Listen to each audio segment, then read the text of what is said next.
अस्सलामुअलैकुम students, lecture number 7 में हम रेगुलर एक्सप्रेशन को डिस्कस करेंगे। लेक्चर नंबर 6 में हमने कन्वर्जन देखी थी कि हम एक NFA को DFA में कन्वर्ट कैसे करते हैं। रेगुलर एक्सप्रेशन आपके पास क्या होता है, फाइनाइट ऑटोमेटा में हम एक रिकग्नाइज पैटर्न ऑफ स्ट्रिंग लेते हैं। ये जो रिकग्नाइज पैटर्न ऑफ स्ट्रिंग, इनको जनरेट करवाने के लिए हम क्या यूज़ करते हैं, रेगुलर एक्सप्रेशन।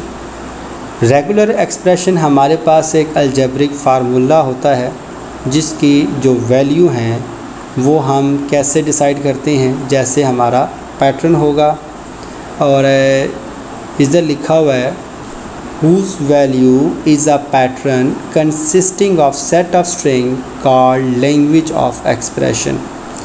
यानी पॉइंट 2 में हमने इसको एक अलजेब्रिक फार्मूला नाम दे दिया।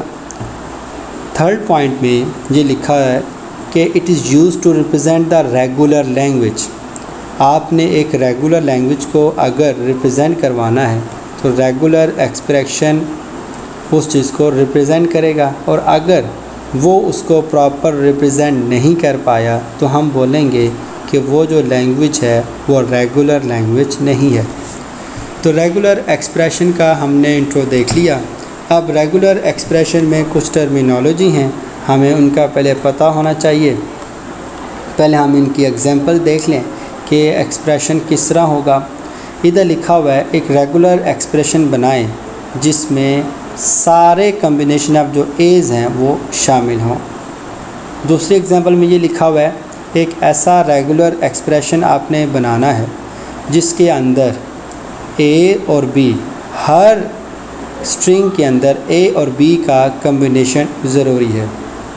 एग्जांपल नंबर 3, हमारे पास एक ऐसा लैंग्वेज ऑफ स्ट्रिंग बनाएं जिसके अंदर इवन ज़ीरो शामिल हों। ये तीनों एग्जांपल्स हैं जो हम आगे मज़ीद इसको डिस्कस करेंगे और इसके हम रेगुलर एक्सप्रेशन बनाएंगे। अब रेगुलर एक्सप्रेशन में जो ऑपरेंड्स हैं उनकी डिटेल देख लेते हैं। पहला ऑपरेंड है करैक्टर।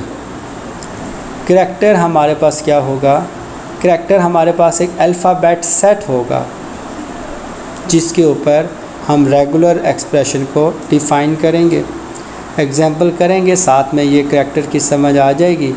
इसके बाद variable whose value are any pattern defined by regular expression.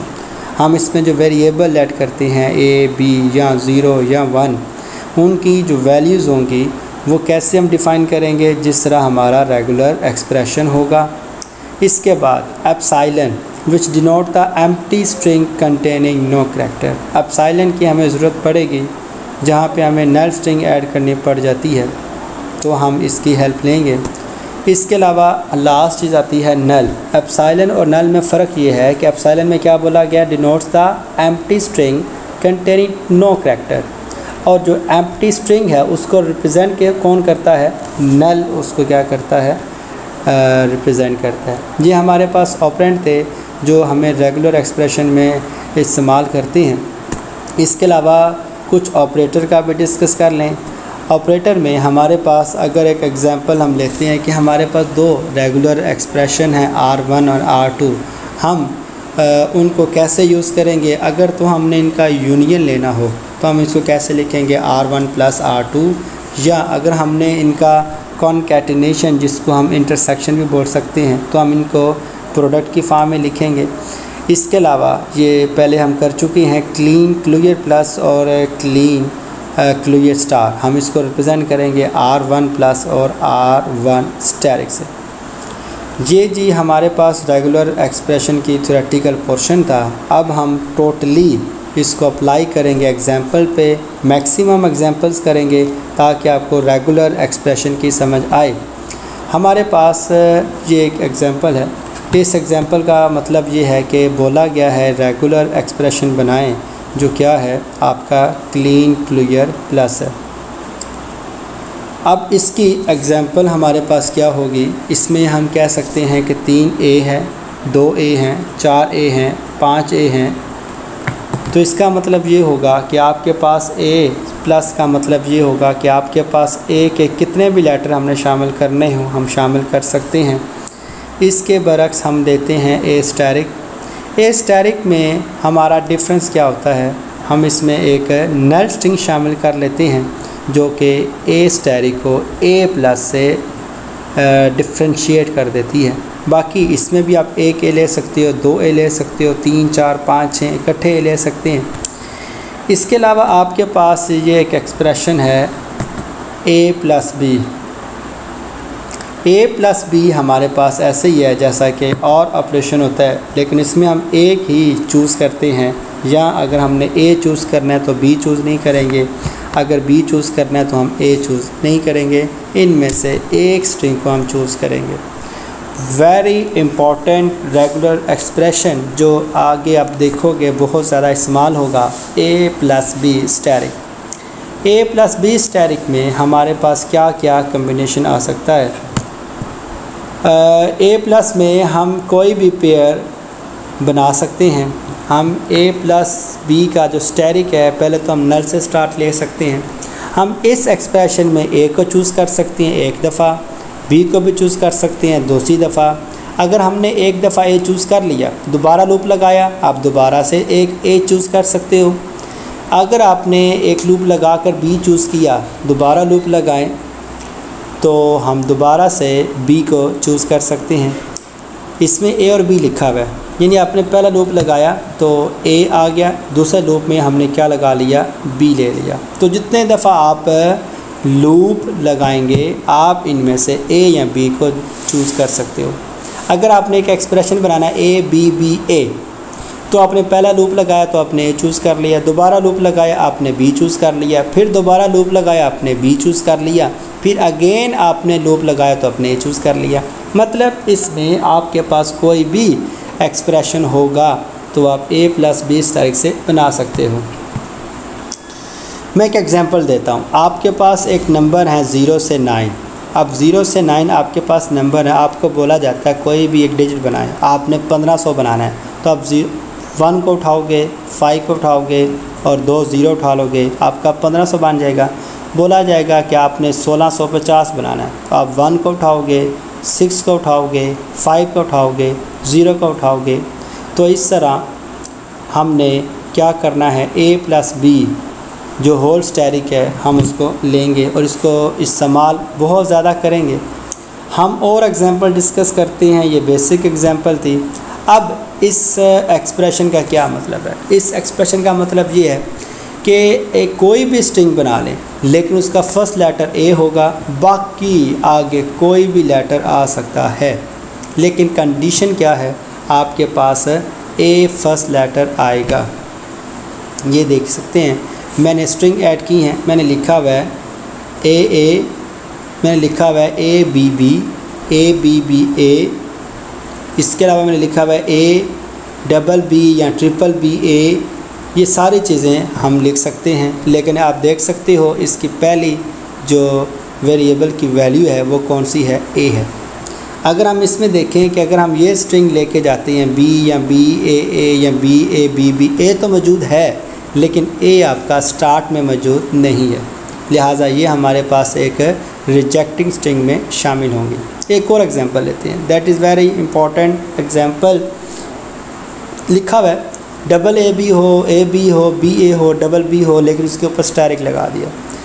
इससे हमारे पास एक ऐसी स्ट्रिंग बनती है जिसकी लेंथ आप इवन लोगे, इवन लेंथ की आप स्ट्रिंग बनाते हो।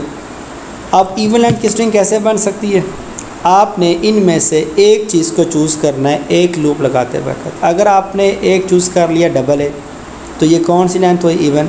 अच्छा, आपने दूसरी दफ़ा ए भी चूज़ कर लिया तो 2 पहले थी, 2 बाद में ऐड होगी तो 4 होगी। लिहाजा हमारे पास जब भी हम इसमें से कोई चूज़ करेंगे तो हमारे पास जो स्ट्रिंग है वो कौन सी होगी, वो इवन होगी। ये देख लें, मैंने इसमें चलो ये डबल ए डबल बी तो अलग है, हम ए बी और ए बी की बात करते हैं। मैंने पहला लूप लगाया, मैंने ए बी चूज़ कर लिया, फिर मैंने दूसरा लूप लगाया तो ए बी चूज़ कर लिया। यानी ये मैं पैटर्न यहाँ से बना सकता हूँ। जैसे ये है डबल ए डबल बी, मैंने पहले चूज़ क्या किया, डबल ए, फिर मैंने दोबारा क्या चूज़ किया, डबल बी। तो हमारे पास ये क्या होंगी, एक्सेप्टिव स्ट्रिंग में शामिल होंगी। रिजेक्टिव स्ट्रिंग में आप देख सकते हैं ये हमारे पास क्या होगा, एक ऑड लेंथ की स्ट्रिंग है। एक और एग्जांपल है, उस एग्जांपल में क्या लिखा हुआ है जी कि हमारे पास a+b का स्टैटिक का लूप लगा हुआ है, फिर हमने a लिख लिया, फिर हमने a+b स्टैटिक का लूप लगाया हुआ है, फिर a लिख लिया, फिर एंड में भी हमने a+b का स्टैटिक का लूप लगा लिया। अब ये वो रेगुलर एक्सप्रेशन का पोर्शन है जिसमें हमारे पास एट लीस्ट 2a आए। अब 2a आना ज़रूरी है, 2a से ज़्यादा भी हो सकता है। अब 2a लाने के लिए हम ज़रा एक्सप्रेशन चेक करें। देखें, मैंने b लिख लिया, मतलब मैंने पहले वाला जो लूप था वहाँ से क्या चूज़ कर लिया, a+b में से मैंने b चूज़ कर लिया। a मेरा ऐसे ही जा रहा है। अब मैंने इस वाले लूप से कोई भी चूज़ नहीं किया, मैंने नल स्ट्रिंग ले ली, ठीक हो गया। नल स्ट्रिंग के बाद मैंने अगला क्या ले लिया, यहाँ से a ले लिया, और यहाँ से अगेन मैंने लूप लगा कर क्या चूज़ कर लिया, b चूज़ कर लिया। यानी मेरे पास 2a तो आ गए ना। अगर मैं इसकी बात करता हूँ AA+B की, ये भी आसान है। अब देखें, AA का मतलब ये हुआ कि ये अंदर वाले a तो लाजमी शामिल होने हैं। हमने a+b जो है उसमें से हमने नल स्ट्रिंग चूज़ कर ली। इसके अलावा हमने a जो अगला पोर्शन है वो हमने शामिल कर लिया। आगे a+b में से हमने अगेन नल स्ट्रिंग चूज़ कर ली। इसके अलावा हमने दोबारा a ले लिया और a+b के हमने इधर से एक दफ़ा b ले लिया, फिर हमने दोबारा लूप लगाया, वैसे B ले लिया। या आपको पता है कि आप a+b स्टैटिक से इकट्ठा B भी उठा सकते हैं। अच्छा जी, इसके बाद अगर हम रिजेक्टिव स्ट्रिंग चेक करें, रिजेक्टिव स्ट्रिंग में देखें हमारे पास इसमें b है, a तो हमने शामिल ही नहीं किया हुआ क्योंकि ये a और ये a ये तो मस्ट आने हैं। बाकी a+b static, a+b static, a+b static, ये आपके कोई भी पैटर्न हो सकता है। अब इसमें देखें BA+B है। अब इसमें मैंने बोला था कि 2a होने ज़रूरी हैं, एक a ये और एक ये a है, इन दोनों का ऐड होना ज़रूरी है। आप देख सकते हैं जितने भी रिजेक्टिव स्ट्रिंग है उन सब में जो AA है वो शामिल नहीं है। और भी एग्ज़ाम्पल हैं, काफ़ी एग्ज़ाम्पल डिस्कस कर चुका हूँ। आप भी एग्ज़ाम्पल अगर आपके माइंड में हो तो मुझे कमेंट करें, कोई क्वेश्चन हो मुझसे पूछें, इंशाल्लाह ताला आई विल आंसर। और इंशाल्लाह ताला नेक्स्ट लेक्चर के लिए अल्लाह हाफिज़।